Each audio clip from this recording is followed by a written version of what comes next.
दोस्तों, कैसे हैं आप सभी। आशा करता हूं कि आप सभी काफी अच्छे होंगे। एक बार फिर से एक नई वीडियो में आप सभी का बहुत बहुत स्वागत है। दोस्तों, हमारी ये जो दुनिया है, हमारी ये जो पृथ्वी है, ये उम्मीद से भी बहुत ज्यादा खूबसूरत है, क्योंकि यहाँ पर आपको अलग अलग चीजें देखने को मिल जाती हैं। दोस्तों, इन अलग अलग चीजों से यहाँ पर मेरा तात्पर्य डाइवर्सिटी से है, और यही डाइवर्सिटी हमारी खासियत भी है। दोस्तों, आमतौर पर हम इंसान ये मान करके चलते हैं कि हम सबसे विकसित जीव हैं, और ये काफी हद तक सही भी है। लेकिन दोस्तों, आपको ये बात जानकर आश्चर्य होगा कि हम में से कुछ लोग ऐसे भी हैं जो आज भी पाषाण युग में जीते हैं। मुख्य रूप से दोस्तों, यहाँ पे बात मैं उन ट्राइबल्स की करने वाला हूँ, उन जनजातियों की करने वाला हूँ जो पूरी दुनिया से कटे रहते हैं। दोस्तों, ये कुछ ऐसे लोग हैं हम में से जिन्होंने इस प्रकृति के एक सुंदर हिस्से पर अपना एकाधिकार कर लिया है। उनका हालांकि ये तो मोनोपोली है, लेकिन देखा जाए तो इस तरह से उन्होंने अपना दायरा काफी सीमित भी कर लिया है। वे अपनी एक अलग दुनिया बसा चुके हैं जहां किसी भी बाहरी व्यक्ति का हस्तक्षेप वे कभी बर्दाश्त ही नहीं करते। मुख्य रूप से दोस्तों, आज की इस वीडियो में हम लोग नॉर्थ सेंटिनल आइलैंड पर रहने वाले जनजाति के बारे में थोड़ी बहुत बातें जानेंगे। हालांकि इसका नाम आपने दोस्तों कई बार सुन रखा होगा, क्योंकि ये हमेशा चर्चा का विषय बना रहता है। दोस्तों, ये जो आइलैंड है, ये किसी भी आम आइलैंड की तरह देखने में एकदम शांत और खूबसूरत लगता है, लेकिन फिर भी दोस्तों यहाँ पर कुछ ऐसी चीजें हैं जिससे ना तो पर्यटक और ना ही मछुआरे इस द्वीप पर जाने की कभी हिम्मत जुटा पाते हैं। शायद दोस्तों वो लोग भी ये बात जानते हैं कि अगर एक बार वो वहां पर पहुंच गए तो शायद वो यहाँ से कभी वापस लौट ही ना पाए। दोस्तों, प्रशांत महासागर के नॉर्थ सेंटिनल आइलैंड पर एक ऐसी रहस्यमय आदिम जनजाति रहती है जिसका आधुनिक युग से, या फिर कहा जाए कि हमारे इस युग से किसी भी सदस्य से कुछ भी लेना देना नहीं है। उन्हें कोई भी फर्क नहीं पड़ता कि दुनिया कहाँ जा रही हो, मानव सभ्यता कहाँ जा रही हो। वे लोग अपने दायरे में ही काफी ज्यादा शायद खुश हैं। वह ना तो किसी बाहरी व्यक्ति के साथ संपर्क रखते हैं और ना ही किसी को बाहर जाने देते हैं अपने में से।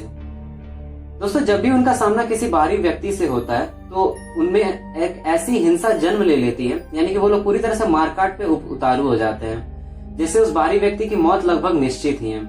इसको लेकर के दोस्तों कई बार कई तरह की घटनाएं सामने आ चुकी हैं, जिसमें सबसे प्रमुख जो है वो साल 2006 की घटना है। दोस्तों, वर्ष 2006 में गलती से इस आइलैंड पर मछुआरों को अपनी जान से हाथ धोना पड़ा था। इसके अलावा भी दोस्तों पिछले साल भी एक बहुत बड़ी खबर सामने आई थी, जिसमें एक ईसाई धर्म के प्रचारक जो वहां पे वो गया हुआ था, उसको लोगों ने मारकर वहीं पर फेंक दिया था। दोस्तों, इस जनजाति के लोग आग के तीर चलाने में बहुत ज्यादा माहिर माने जाते हैं। हालांकि बहुत ज्यादा इसको लेकर के कोई साक्ष्य हमारे पास नहीं है, पर जो भी अब तक पता चल पाया है उसके अनुसार ये अपनी सीमा क्षेत्र में कम ऊंचाई पर उड़ने वाले विमानों पर आग के गोले ही बरसाने लग जाते हैं। ये लोग तीर का इस्तेमाल भी करते हैं। बंगाल की खाड़ी में दोस्तों बसे इस नॉर्थ सेंटिनल आइलैंड का संबंध आमतौर पर हमारे देश यानी कि भारत से ही है। लेकिन दोस्तों, ये हमेशा से ही एक ऐसी पहेली बनी रही है जिसे कोई सुलझा नहीं पाया। सरकार ने कई बार दोस्तों कोशिश की कि इनके साथ संपर्क स्थापित किया जाए, इन्हें आम जन जीवन की धारा में मिलाया जाए, पर हर बार हमें असफलता ही हाथ लगी है। ऐसा माना जाता है कि इस द्वीप पर रहने वाले आदमखोर जनजाति का अस्तित्व आज से तकरीबन 60,000 वर्ष से भी ज्यादा पुराना है। लेकिन दोस्तों, वर्तमान में इस जनजाति की संख्या कितनी है, यह अभी तक एक अनसुलझा सवाल ही है। अनुमान के अनुसार दोस्तों इस जनजाति से संबंधित लोगों की संख्या कुछ दर्जन से लेकर के 100 या 200 तक हो सकती है, पर इससे ज्यादा होना शायद संभव भी नहीं। दोस्तों, इस द्वीप के वासियों के निकट जाने का अर्थ ही मान के आप चलो कि आपको जान से हाथ धोना पड़ेगा। किसी भी प्रकार के बाहरी हस्तक्षेप को ये लोग कभी भी बर्दाश्त नहीं करते, इसलिए इनके बारे में कोई भी पुख्ता जानकारी, मसलन इनकी संख्या वगैरह, इनके रीति रिवाज, इनकी भाषा, इनके रहन सहन, ये सब कैसे होते हैं, किसी को इस बात की भनक तक नहीं है। कई बार कोशिश हो चुकी है दोस्तों, पर हर बार हमें नाकामी ही हाथ लगी है। साल 2014 में भयंकर सुनामी के चलते अंडमान द्वीप पूरी तरह से तबाह हो गया था। और दोस्तों, यह जो द्वीप है वो भी अंडमान द्वीपों की श्रृंखला का ही एक हिस्सा है। लेकिन दोस्तों, सुनामी का इस जनजाति के जीवन पर क्या प्रभाव पड़ा, ये बात अब तक कोई एग्जैक्ट जान नहीं पाया। हालांकि ये बात तो तय है दोस्तों कि इन्हें काफी ज्यादा नुकसान हुआ है, पर इनकी हेल्प करने जब भी कोई गया तो उसे हर बार डर से ही वहां से भागना पड़ा।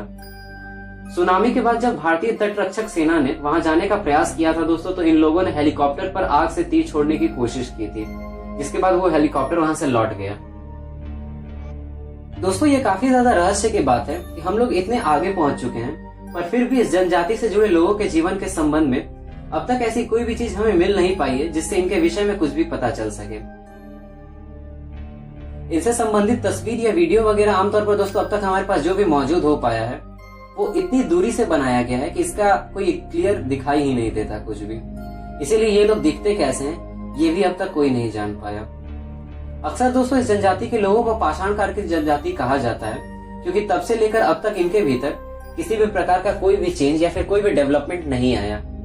शायद इसकी वजह इनके भीतर में कहा जा सकता है कि इम्यूनिटी की कमी या फिर ग्रहणशीलता की कमी या फिर दोस्तों बाहरी दुनिया से दूर रखने का स्वभाव भी हो सकता है। ये लोग दोस्तों अब तक किसी भी प्रकार का कल्चर अडॉप्ट कर ही नहीं पाए हैं। दोस्तों यह जो जनजाति है वह विश्व की सबसे ज्यादा खतरनाक और पृथक रह चुकी जनजाति मानी जाती है। इतना ही नहीं, यह दोस्तों एकमात्र ऐसी जनजाति भी है जिनके जीवन या अंदरूनी मामलों में स्वयं हमारी जो भारत की सरकार है वो भी दखल देने से कतराती है। हालांकि ये संख्या में बहुत ज्यादा नहीं है, पर जस्ट बिकॉज कि इनका सुरक्षित रहना भी हमारे लिए जरूरी है, इसीलिए कभी भी सरकार ने ये कोशिश नहीं की कि इनके जीवन के साथ छेड़छाड़ की जाए। भारत सरकार द्वारा हालांकि कई बार प्रयास किया जा चुका है ताकि इस जनजाति के लोगों के हितों में काम किया जा सके, पर अब तक कोई खास हमें सफलता नहीं मिली। सर्वाइवल इंटरनेशनल नामक एक संस्था है दोस्तों, जो कि विशेषकर आदिवासी जनजातियों के लिए कार्य करती है। उन लोगों का दोस्तों कहना है कि नॉर्थ सेंटिनल आइलैंड पर रहने वाली ये जो नॉर्थ सेंटिनलीज की जनजाति है, यह आमतौर पर कहा जा सकता है कि इस ग्रह की सबसे कमजोर जनजाति है। उनके भीतर रोग प्रतिरोधक क्षमता यानी कि इम्यूनिटी पावर लगभग ना के बराबर है। दोस्तों आप ये बात सुनकर हैरान हो जाओगे कि जो बीमारी हम लोगों के लिए बिल्कुल मामूली सी होती है, लाइक सर्दी जुकाम वगैरह, तबियत खराब होना, ये इनके लिए महामारी से कम नहीं है, क्योंकि ये इन बीमारियों के चपेट में आकर के भी इनकी मृत्यु हो जाती है।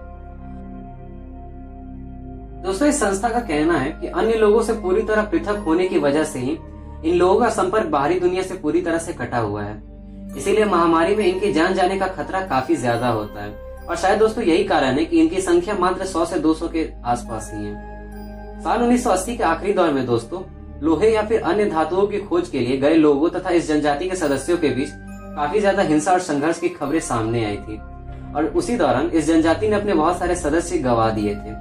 इसलिए दोस्तों मे भी पॉसिबल ये हो सकता है कि इसी वजह से इस द्वीप पर रहने वाले लोग अन्य बाहरी लोगों को अपना दुश्मन मान बैठे हैं और उन्हें वो कभी भी अपने स्थान पर आने नहीं देते। हालांकि दोस्तों बात जो कुछ भी हो, पर निश्चित तौर पर ये कई ज्यादा सवाल खड़े करती है। उम्मीद करता हूँ दोस्तों कि आपको इस जनजाति के बारे में जानकर काफी कुछ नया नॉलेज इकट्ठा हुआ होगा। अगर दोस्तों वीडियो पसंद आया हो तो वीडियो को लाइक करने के साथ साथ चैनल को भी सब्सक्राइब जरूर कर लीजिएगा, ताकि हम जब भी ऐसे वीडियोस लाएं तो वो आप तक नोटिफिकेशंस के माध्यम से इजीली पहुंच सके। मिलते हैं दोस्तों अगले वीडियो में। धन्यवाद।